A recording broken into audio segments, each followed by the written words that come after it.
അസ്സലാമു അലൈക്കും വറഹ്മത്തുള്ളാഹി വബറകാതുഹു. മുസ്തഫ ഹഫി എന്ന യൂട്യൂബ് ചാനലിലേക്ക് നിങ്ങളെ ഹൃദ്യമായി സ്വാഗതം ചെയ്യുന്നു. സുന്നി വിദ്യാഭ്യാസ ബോർഡ് 10ാം ക്ലാസ്സിലേക്ക് പുതുതായി തയ്യാറാക്കിയ ഫിഖ്ഹുൽ ഇസ്ലാമിന്റെ 3ാമത്തെ പാഠമാണ് വായിക്കുന്നത്.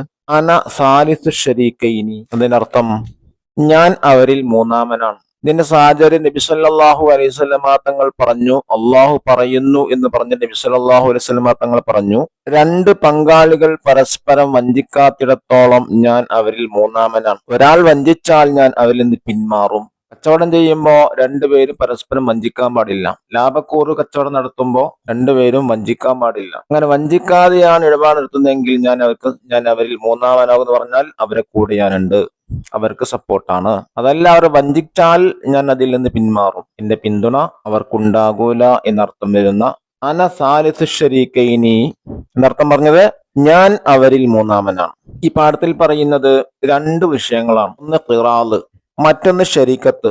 ഖിറാൽ എന്ന് പറഞ്ഞാൽ ഒരു വ്യക്തി മറ്റൊരാൾക്ക് വ്യാപാരത്തിനായി പണം നൽകുകയും അതിൽ ലഭിക്കുന്ന ലാഭം അവർ തമ്മിൽ പങ്കെടുക്കുകയും ചെയ്യുന്ന ഇടപാടാണ് എന്ത്? ഖിറാല്. ഒരാൾ ക്യാഷ് ഇറക്കാം, മറ്റാൾ എന്ത് ചെയ്യാം? അത് ജോലി ചെയ്യാം. അതിൽ നിന്ന് കിട്ടുന്ന ലാഭം ഉടമസ്ഥനും ജോലിക്കാരും എന്ത് ചെയ്യുക? പങ്കിട്ടെടുക്കുക. ഇതിനാണ് എന്ത് പറയുന്നത്? ഖിറാൽ എന്ന് പറയുന്നത്. ഇത് ഇസ്ലാമിൽ അനുവദനീയമാണ്. രണ്ടാമതായി പറയുന്ന കാര്യം ശരീക്കത്താണ്, അഥവാ ഷെയർ ബിസിനസ്.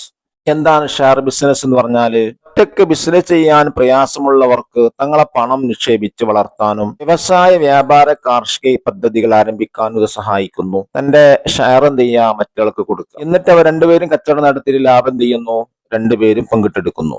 ഇതാണെന്ത്? ശരീക്കത്ത് അഥവാ ഷെയർ ബിസിനസ്. അപ്പോ ഈ ഖിറാലിന്റെയും ശരീക്കത്തിന്റെയും റുക്നുകൾ എന്തെല്ലാമാണ്, നിബന്ധനകൾ എന്തെല്ലാമാണെന്ന് പറയുന്നത് നമുക്കൊന്ന് വായിക്കാം. ആദ്യമായി ഒരു ചരിത്രമാണ് പറയുന്നത്. ഖിറാൽ അനുവദനീയമാണ് എന്നറിയിക്കുന്ന ഒരു ചരിത്രമാണ്. ഉമർ റളിയല്ലാഹു അൻഹുവിന്റെ മക്കളായ അബ്ദുല്ലായും ഉബൈദുല്ലാഹിം റളിയല്ലാഹു അൻഹുമ ഇറാഖിലേക്ക് ഒരു സൈന്യത്തോടൊപ്പം പോയി. അവിടെ അവർ ബസറയുടെ ഗവർണറായ അബൂ മുസൽ അശ്അരി റളിയല്ലാഹു അൻഹുവിനെ സന്ദർശിച്ചു. അദ്ദേഹം പറഞ്ഞു, ഇവിടെ ഞാൻ അമീറുൽ മുഅ്മിനീൻ അയക്കാൻ വെച്ച കുറച്ച് പണമുണ്ട്. അമീറുൽ മുഅ്മിനീൻ ആരാണ്? ഉമർ റളിയല്ലാഹു അൻഹു ആണ്. ഉമർ റളിയല്ലാഹു അൻഹുവിന്റെ രണ്ട് മക്കളാണ് ആര്? അബ്ദുല്ലാ, ഉബൈദുല്ലാ. ഇവർ രണ്ടു പേരാണ് ആരെ കാണാൻ പോകുന്നത്? ബസറയുടെ ഗവർണറാകുന്ന അബൂ മുസൽ അശ്അരി റളിയല്ലാഹു അൻഹു. സ്വാഭാവികമായിട്ടും ഭരണാധികാരിയുടെ മക്കളാകുമ്പോൾ പ്രത്യേക ഒരു പരിഗണന കൊടുക്കും. അതാണ് ചെയ്തിട്ടുള്ളത്. ഞാൻ നിങ്ങൾക്കത് കടമായി നൽകാം. അതുകൊണ്ട് ഇറാഖിലെ സാധനങ്ങൾ വാങ്ങി മദീനയിൽ വിൽക്കാം. ശേഷം മൂലധനം അമീർ ഉമ്മി നൽകുകയും ലാഭം നിങ്ങൾ എടുക്കുകയും ചെയ്യുക. അവിടെ ക്യാഷ് നഷ്ടപ്പെടാതെ തന്നെ എന്ത് കിട്ടുന്നു? ഇവർക്ക് അതിൽ നിന്ന് ലാഭം കിട്ടുന്നു, ലാഭം എടുക്കുന്നു. അങ്ങനെ അവർ മദീനയിലെത്തി സാധനങ്ങൾ വിറ്റ് ലാഭം നേടി. പണം ഉമർ റളിയല്ലാഹു അൻഹു നൽകിയപ്പോൾ അദ്ദേഹം ചോദിച്ചു, അബൂ മൂസ, മുഴുവൻ സൈനികർക്കും നിങ്ങൾക്ക് നൽകിയതുപോലെ കട നൽകിയോ? അവർ പറഞ്ഞു, ഇല്ല. ഉമർ റളിയല്ലാഹു അൻഹു പറഞ്ഞു, അമീറുൽ മുഅ്മിനീൻ മക്കൾ എന്ന നിലയിൽ കടം നൽകിയതാണ്, പണവും ലാഭവും തിരികെ നൽകൂ. ഇത് പറഞ്ഞപ്പോൾ ഉമർ റളിയല്ലാഹു അൻഹു പറ്റിയില്ല. കാരണം സത്യം ആരുടെ അടുത്താണോ അതാണ് നോക്കുന്നത്. സ്വന്തം മക്കളാണെന്നോ അല്ലയോ എന്നല്ല. സത്യം ആരടുത്താണെങ്കിലും അത് അംഗീകരിക്കും. അനീതി ആണോ അത് അംഗീകരിക്കൂല, സ്വന്തം മക്കളായാൽ പോലും. അതാണ് യഥാർത്ഥ ഭരണാധികാരി, യഥാർത്ഥ നീതിമാനായ ഭരണാധികാരി. ഇവിടെ ഉമർ റളിയല്ലാഹു അൻഹു കേട്ടപ്പോ പണവും ലാഭവും തിരിച്ചു നൽകൂ. അപ്പോൾ സദസ്സിൽ ഒരാൾ പറഞ്ഞു, അമീറുൽ മുഅ്മിനീൻ, ഇതൊരു ഖിറാലായി കണക്കാക്കിയ പോരെ? ഉമർ റളിയല്ലാഹു അൻഹു പറഞ്ഞു, ഞാൻ ഇത് ഖിറാലായി കണക്കാക്കി. അങ്ങനെ ഉമർ റളിയല്ലാഹു അൻഹു മൂലധനവും ലാഭത്തിന്റെ പകുതിയും എടുത്ത് ബൈത്തുൽ മാലിലേക്ക് ചേർത്തു. അബ്ദുല്ലാഹിം ഉബൈദുല്ലാ റളിയല്ലാഹു അൻഹുമാ ബാക്കി പകുതി ലാഭം എടുത്തു. എന്താണ് സംഭവിച്ചത്? ഉമർ റളിയല്ലാഹു അൻഹു ആ മൂലധനം എടുത്ത് കുറച്ച് ലാഭം എടുത്തു. അത് വെച്ചിട്ടാണ്, അത് കച്ചവടം ചെയ്തിട്ടാണ് ആര് ക്യാഷ് ഉണ്ടാക്കിയത്? പണം ഉണ്ടാക്കിയത്? ഉമർ റളിയല്ലാഹു അൻഹു മക്കൾ. അപ്പൊ എന്താ ചെയ്തവിടെ? ഉമർ റളിയല്ലാഹു അൻഹു ആ മൂലധനം ബൈത്തുൽ മാലിലേക്കും കൊടുത്തു, അതുപോലെ കിട്ടിയ ലാഭത്തിന്റെ പകുതിയും എടുത്തു. ബാക്കി പകുതി ആർക്ക് കൊടുത്തു? കച്ചവടം ചെയ്ത അബ്ദുല്ല, ഉബൈദുല്ല എന്ന രണ്ട് മക്കൾക്കും കൊടുത്തു. അതാണ് ഖിറാൽ എന്ന് പറയുന്നത്. ഒരാൾ പണം കൊടുക്കുന്നു, ജോലിക്കാരൻ ജോലി ചെയ്യുന്നു, ഉടമസ്ഥനും ജോലിക്കാരനും എന്ത് ചെയ്യുന്നു? ലാഭവിഹിതം പങ്കിട്ടെടുക്കുന്നു. ഇതിനാണ് എന്ത് പറയാ? ഖിറാൽ എന്ന് പറയുന്നത്. ഇന്ന് നോക്കാം. രണ്ടാം ഭാഗം നോക്കൂ. ഒരു വ്യക്തി മറ്റൊരാൾക്ക് വ്യാപാരത്തിനായി പണം നൽകുകയും അതിൽ ലഭിക്കുന്ന ലാഭം അവർ തമ്മിൽ പങ്കിടുകയും ചെയ്യുന്ന ഇടപാടാണെന്ത്? ഖിറാൽ. ഇതിന് മുലാറബ എന്നും പേരുണ്ട്. ഇതിന്റെ പേരുണ്ട് മുലാറബ. ഇതെന്താണ്? അനുവദനീയമാണ്. ഇസ്ലാം അനുവദിച്ചതിന്റെ രഹസ്യം എന്താണ്? നോക്കൂ, പലിശയെ നിരുത്സാഹപ്പെടുത്താനും പണമുള്ളവർക്ക് കൂടുതൽ ലാഭം നേടാനും തൊഴിലവസരങ്ങൾ വർദ്ധിപ്പിക്കാനും വേണ്ടി ഇസ്ലാം നിർദ്ദേശിക്കുന്ന ഇടപാടാണിത്. എന്ത് ചെയ്യാം? പണമുള്ള ആളുകൾക്ക് കൂടുതൽ ലാഭം കിട്ടും, അതോടൊപ്പം തൊഴിലവസരങ്ങൾ കിട്ടും, തൊഴിലില്ലാത്ത ആളുകൾ തൊഴിലും കിട്ടും. ഇതാണ് ഖിറാദിന്റെ രഹസ്യം. അതിനപ്പുറം പലിശ എന്താവും? നിരുത്സാഹപ്പെടുത്തുന്നുണ്ട്. ഖിറാദിന് 7 റുക്നുകളുണ്ട്. ഉടമസ്ഥൻ: 1 ഉടമസ്ഥൻ, 2 തൊഴിലാളി, 3 മൂലധനം, 4 ജോലി, 5 ലാഭവിഹിതം, 6 ഈജാബ്, 7 കബൂല്. ഖിറാദ് ചെയ്യാൻ വേണ്ടി എനിക്ക് ഞാൻ അനുമതി നൽകി. അപ്പൊ കബൂൽ എന്ന് പറഞ്ഞാൽ എന്താണ്? ഞാൻ സ്വീകരിച്ചു. ഇതാണ് ഈജാബ്, കബൂല്, നിർബന്ധമാണ്. ഇനി നോക്കൂ, അതിന് പല ഷർത്തുകളുമുണ്ട്. എന്താണ് ഷർത്തുകള്? ഉടമസ്ഥനും തൊഴിലാളിയും പ്രായപൂർത്തിയും ബുദ്ധിയുമുള്ളവരും സ്വന്തമായി ക്രയവിക്രയം ചെയ്യാൻ കഴിയുന്നവരുമാവുക. രണ്ടാമത്തെ ഷർത്ത്, മൂലധനം നാണയ രൂപത്തിലുള്ളതും തരവും അളവും ഗുണവും അറിയപ്പെട്ടതുമാവുക. അത് സ്വർണമോ വെള്ളിയോ അല്ലെങ്കിൽ അതിന്റെ സ്ഥാനത്ത് നിൽക്കുന്ന പണമോ ആയിരിക്കണം. ഏത്? ഖിറാദ് നടത്തുന്ന സമ്പത്ത്. മൂന്നാമത്തത്, മൂലധനം തൊഴിലാളിക്ക് കൈമാറുക. അതെന്ത് ചെയ്യണം? തൊഴിലാളിക്ക് വിട്ടുകൊടുക്കണം. നാലാമത്തത്, പകുതി 1/3 തുടങ്ങിയ അനുപാതത്തിൽ ലാഭം മുഴുവനായി തമ്മിൽ പങ്കെടുക്കുക. കിട്ടിയ ലാഭം ഉടമസ്ഥന് പകുതി, തൊഴിലാളിക്ക് 1/3 എന്നിങ്ങനെ ഏത് രീതിയിലാണ് അവർ കരാർ ചെയ്യുന്നത് ആ രീതിയിൽ എന്തായിരിക്കണം? ലാഭം മുഴുവനും പങ്കിട്ടെടുക്കണം. സമയപരിധി നിശ്ചയിക്കാതിരിക്കുക. ഒരു വർഷത്തേക്കെന്നോ അതല്ലെങ്കിൽ ഒരു മാസത്തേക്കാണോ എന്നത് സമയം നിശ്ചയിക്കരുത്. തുടങ്ങിയവ അതിന്റെ നിബന്ധനകളാണ്. ഈ നിബന്ധനകൾ പാലിച്ചാൽ മാത്രമേ എന്താകുള്ളൂ? ഖിറാദ് അനുവദനീയമാകുകയുള്ളൂ. വ്യാപാരവും അതിന്റെ അനുബന്ധ പ്രവർത്തനങ്ങളും ശ്രദ്ധയോടെയും ജാഗ്രതയോടെയും സത്യസന്ധമായും തൊഴിലാളി നടത്തണം. മുതലാളിയുടെ അനുമതിയില്ലാതെ നഷ്ടം വരുന്ന വിൽപ്പന നടത്താനോ കടം കൊടുക്കാനോ പണവുമായി യാത്ര ചെയ്യാനോ പാടില്ല. അനുമതി ഉണ്ടെങ്കിലും സ്വന്തം ആവശ്യങ്ങൾക്കായി ഖിറാദിൽ പണമെടുക്കരുത്. ഇതാണ് ഇതിന്റെ നിബന്ധനകൾ. ഈ നിബന്ധനകൾ ഇല്ലെങ്കിൽ ഖിറാദ് അസാധുവാകും. അത് ശരിയല്ല, ഖിറാദായി കൂട്ടൂല. ഖിറാദ് അസാധുവാകുമ്പോൾ തൊഴിലാളിക്ക് തൊഴിലിന് സമാനമായ വേതനമാണ് നൽകേണ്ടത്.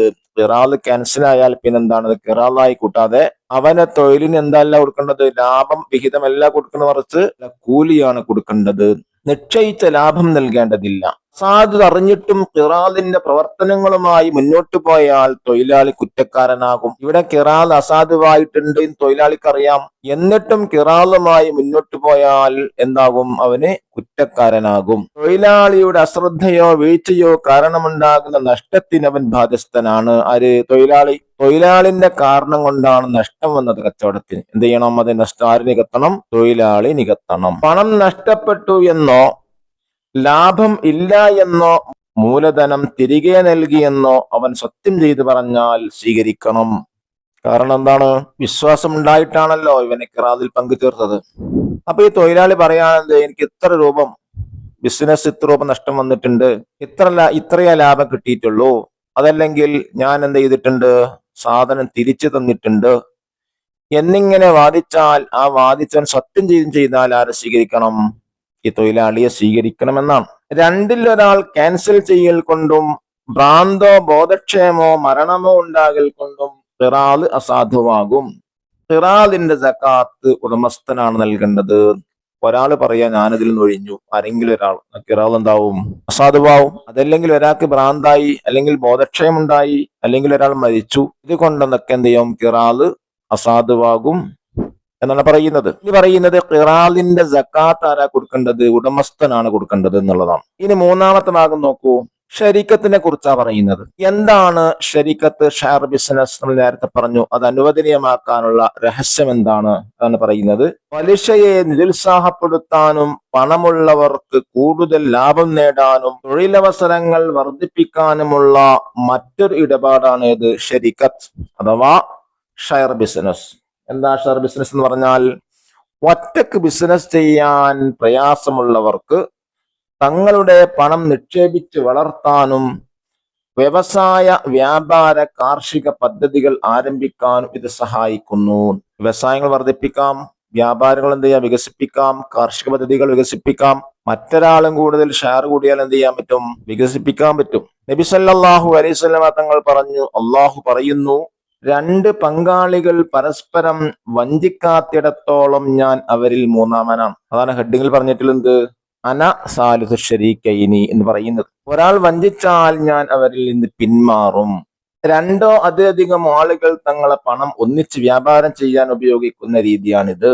എന്നാൽ തയ്യല്, കെട്ടിട നിർമ്മാണം തുടങ്ങി തൊഴിലാളികളിലൂടെ ലഭിക്കുന്ന വരുമാനത്തിൽ ഷെയറാകുന്നതും മൂലധനത്തിൽ ഷെയറാകാതെ ബിസിനസ് ചെയ്ത് ലഭിക്കുന്ന വരുമാനം പങ്കിട്ടെടുക്കലും നിഷിദ്ധമാണ്. തൊഴിലാളിയുടെ ജോലിയിലൂടെ കെട്ടിട നിർമ്മാണം നടത്തുന്ന തൊഴിലാളിയാണ്, അദ്ദേഹത്തിലൂടെ ലഭിക്കുന്ന വരുമാനത്തിൽ എന്ത് ചെയ്യാൻ പറ്റൂല, ഷെയർ ആകാൻ പറ്റൂല. അതുപോലെ മൂലധനത്തിലൊന്നും ഷെയർ ഇല്ല, മറിച്ച് ബിസിനസ് ചെയ്തിക്കുന്ന ലഭിക്കുന്ന വരുമാനം അതെന്ത് ചെയ്യുക, പങ്കിട്ടെടുക്കാം. മൂലധനത്തിൽ രണ്ടുപേരും ഷെയറാതെ കിട്ടുന്ന വരുമാനത്തിൽ എന്ത് ചെയ്യുക, പങ്കിട്ടെടുക്കുക.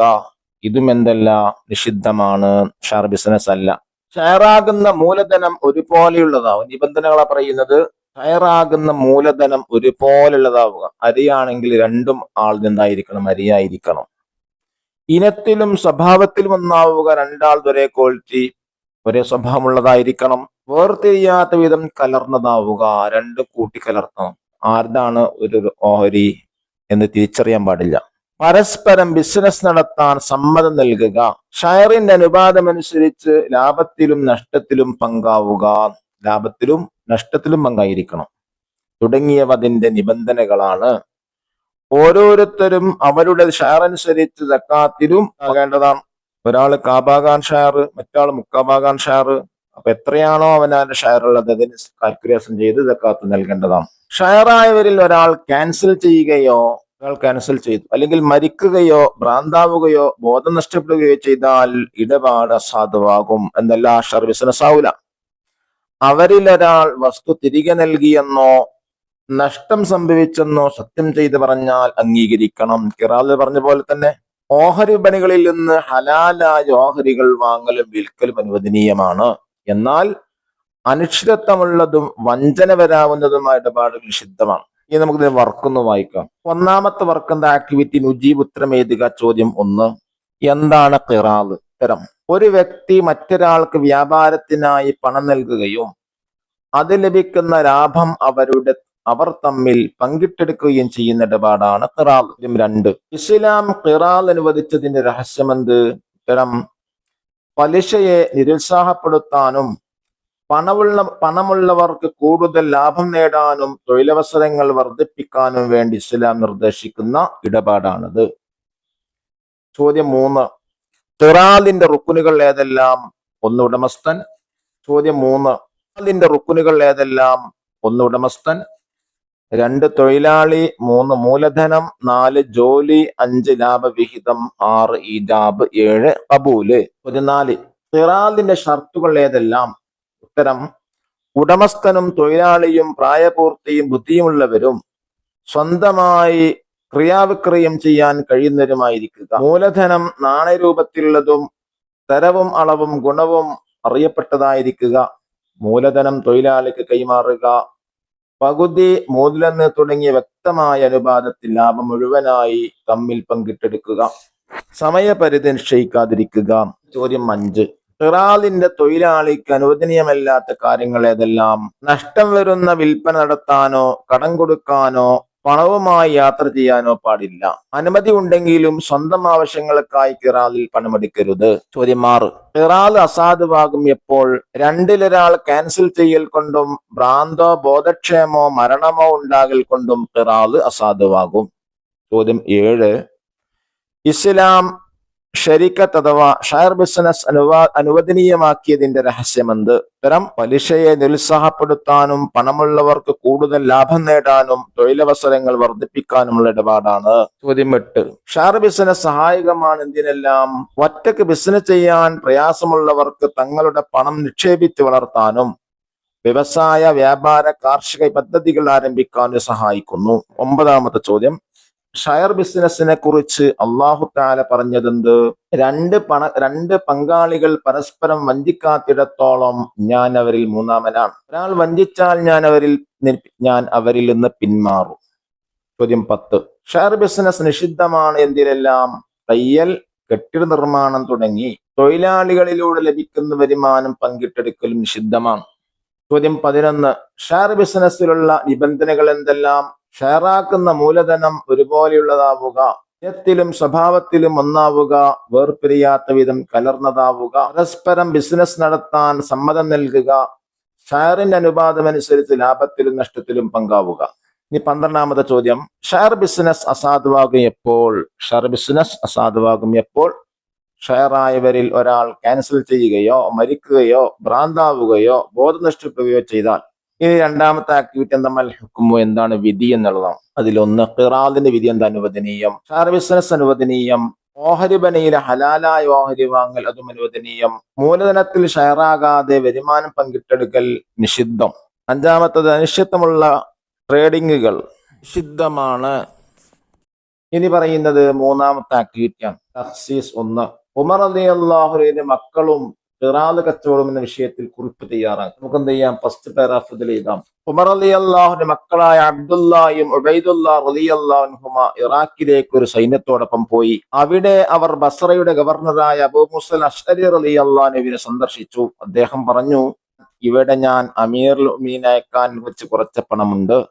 ഞാൻ നിങ്ങൾക്കത് കടമായി നൽകാം. അതുകൊണ്ട് ഇറാഖിൽ നിന്ന് സാധനങ്ങൾ വാങ്ങി മദീനയിൽ വിൽക്കുക. ശേഷം മൂലധനം അമീറുൽ മുഅ്മിനീൻ നൽകുകയും ലാഭം നിങ്ങളെടുക്കുകയും ചെയ്യുക. അവർ മദീനയിലെത്തി സാധനങ്ങൾ വിറ്റ് ലാഭം നേടി. പണം ഉമർ റളിയല്ലാഹു അൻഹുവിന് നൽകിയപ്പോൾ അദ്ദേഹം ചോദിച്ചു, അബൂ മൂസ, മുഴുവൻ സൈനികർക്കും നിങ്ങൾക്ക് നൽകിയതുപോലെ കടം നൽകിയോ? അവർ പറഞ്ഞു, ഇല്ല.